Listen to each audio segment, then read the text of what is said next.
It's time for the mystery guest. He is the editor-in-chief of this fine magazine, George, the nation's largest political magazine. He and the editors of George have a new book out, just came out today, the Book of Political Lists. Very funny, very interesting. Please welcome John F. Kennedy, Jr.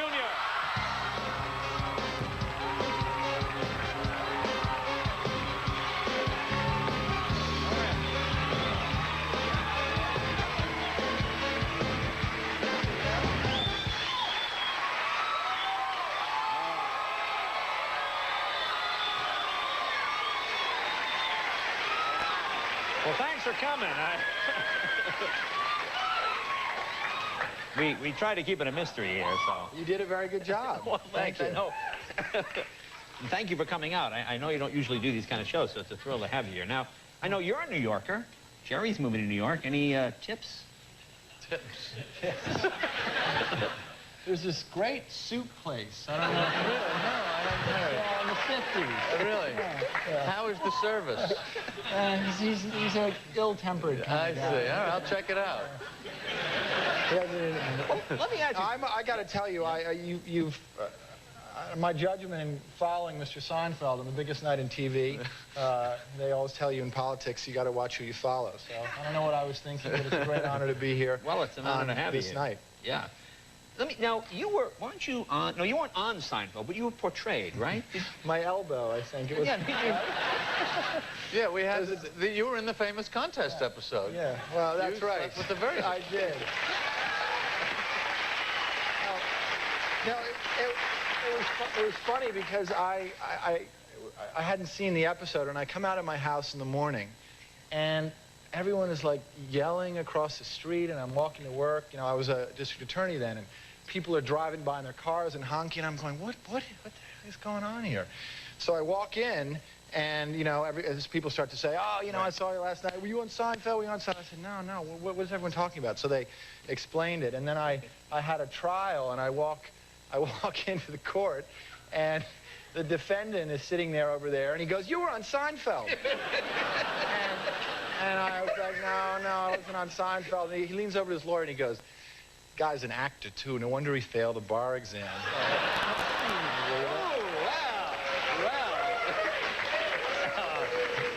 So, Could we go back a second? Did you say you hadn't seen the episode? it was the only one. It was the only one. But I got a tape, actually. Okay. The office was very kind to send it on. Now, you've been obviously around politics your whole life. Do you think you will ever run? Would you ever run? Is that something? People always... Well, you know, other than people asking me, were you on Jerry Seinfeld show? That is the second most frequently asked question. You know, I'm being an editor of a political magazine. You're able to be in politics without really being in politics. Right, you know? right. So it's like being the vice president, I guess. Yeah. Oh, yeah. But it's... Is it...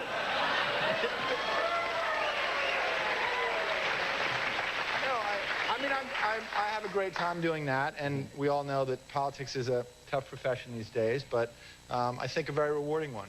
Well, the magazine is terrific. I know, I look through it because it gives me great ideas for jokes. Really? Well, I like it because it's... Oh, no, it is, because... I mean, sometimes you read political magazines, it's all sort of very dry, right. Whereas you guys always come at it from a funny angle, which kind of sparks. Right. And you always do interesting covers. You always have people playing... Yeah. Like you had... Who was Dennis Rodman? What political figure was he? No, Charles Barkley. Oh, Barkley, that's what it was. Yeah, he was George Washington. George Washington. And Harrison Ford was Abraham Lincoln. Right. And Howard Stern was George Washington. Well, there you go. Which there was a remarkable similarity there. And I mean, we've always actually been, you know, trying to get you on the cover to do. You think so? Yeah. Who would I? Yeah. Well, actually, I think we happen to have one. Is right this? here. Oh, I will. I'd love to do it. Who would I? I think it's very. Oh, that's lovely. Lovely. Has anyone seen this? It's. I see. That's. Lovely.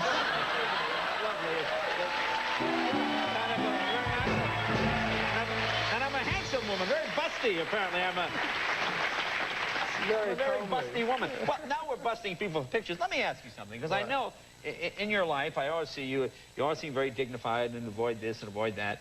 And one day I opened George, and there is a picture of you naked in your own magazine. Wait, we have the picture.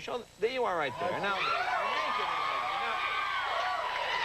How do you know he's naked? I can't tell if he's naked. Yeah, exactly. He looks like he's wearing shorts. Exactly. And running shoes. No, the He man. could have a very small tuxedo on there. All right. Now, You might not be wearing pants. under there. Exactly. No one knows that. now, were you naked in the photo? I wasn't actually. I was. Oh. I was wearing pants and shoes. You would have perhaps had Newt Gingrich nude from the shoulders down. I don't think anybody wants to see think that. so? No, it wasn't. It was. You know, everyone always says that no one reads editors' letters, and they read that one. So, what are you gonna say? It worked for the time being, but. Now, what is the Monica Lewinsky poem that is in here? Explain this. Oh. Do we have to? I guess we should. Well, we should.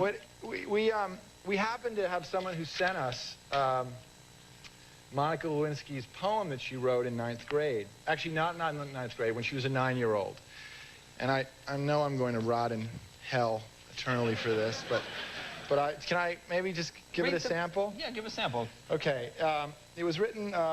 The poem is a poignant rumination on how, quote, I can be a delicious lunch, dinner, or breakfast, if you're weird. She goes on to describe herself, quote, as a round and flat piece of dough with lots of topping. I am a mouth's best friend. I make you say, yum, yum. It's amazing how kids know at a young age what they're going to do with their life.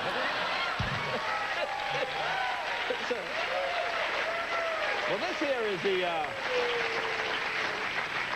Now, this was fascinating, because this is a You like great that? sort of reference book, you know, Yeah. just looking up odd things. It's a book of celebrity lists. What is your... No, political I'm lists. sorry, political list. Political, celebrity. It's almost the same. Yeah. What is your favorite? What is your favorite?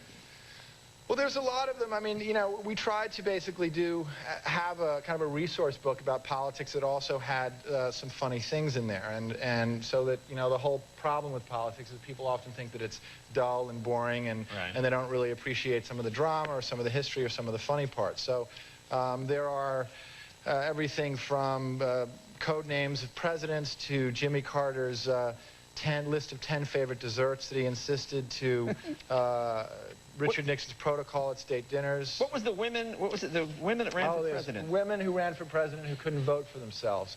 There was, you know, there's obviously lists of men who ran for president who shouldn't be able to vote for themselves, but the women, one of them, there were two. One of them was named Victoria Woodhull. She ran for president in 1872. No one really knows about this, but she was a free love candidate, and she had 2 husbands, and she got 3,000 votes. And one of her suitors was Cornelius Vanderbilt, and before she ran for president, she used to get stock tips from him, and she opened up her own brokerage house in New York and made a killing. So she was really a woman, a very modern woman way before her time. Well, that's what's fun. It makes you realize there's nothing new, really, under the sun. Well, I mean, everything that's been done has sort of been done. Yeah. But it's very funny, just odd facts about various political figures. Oh. Well, listen, it's, of course, the book of political lists, and, of course, George the Magazine. Thanks so much for coming. So much. Really a pleasure to meet you, finally. John F. Kennedy, Jr.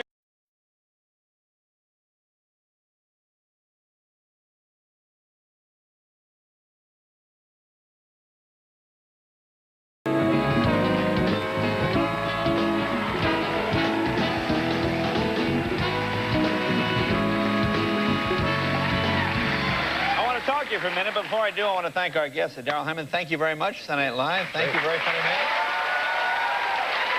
Story Spelling Trick is the movie. It opens Friday, and of course, Luscious Jackson. Electric Honey is the CD.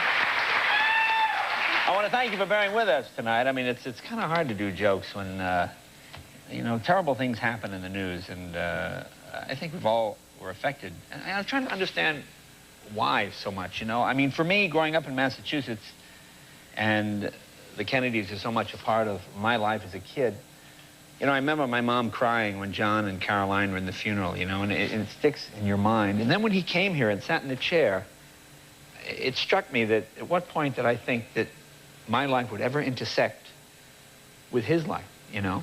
And he really made an impression on everybody here. Genuinely a nice man. I mean, all the Kennedy jokes we've done over the years, he could have been nicer and kinder, signed autographs, said hello. And then my wife and I were talking about it last night, you know, and you realize there are people that you just want to see grow old, just for the fun of it, because their life is so close to your life. You know, people like him and Princess Di, and you realize these people never really did any bad. Whenever you saw them, you smiled and you felt happy for them, and you wanted them to have a good life, you know? And for those of you who think somebody has something more than you go, oh boy, and then something tragic like this happens. So thanks for making the job easier tonight. Like I said, doing the monologue, I said, how do you go out and do a monologue? But that's the job we have to do here, and try and be silly and try and maybe cheer people up. But please don't think it's not on our minds, because if it's on your minds, it's on our minds too. So I just want to say, you know, say a prayer, and God bless him. And he was a very, very nice man. That's all. Good night, everybody.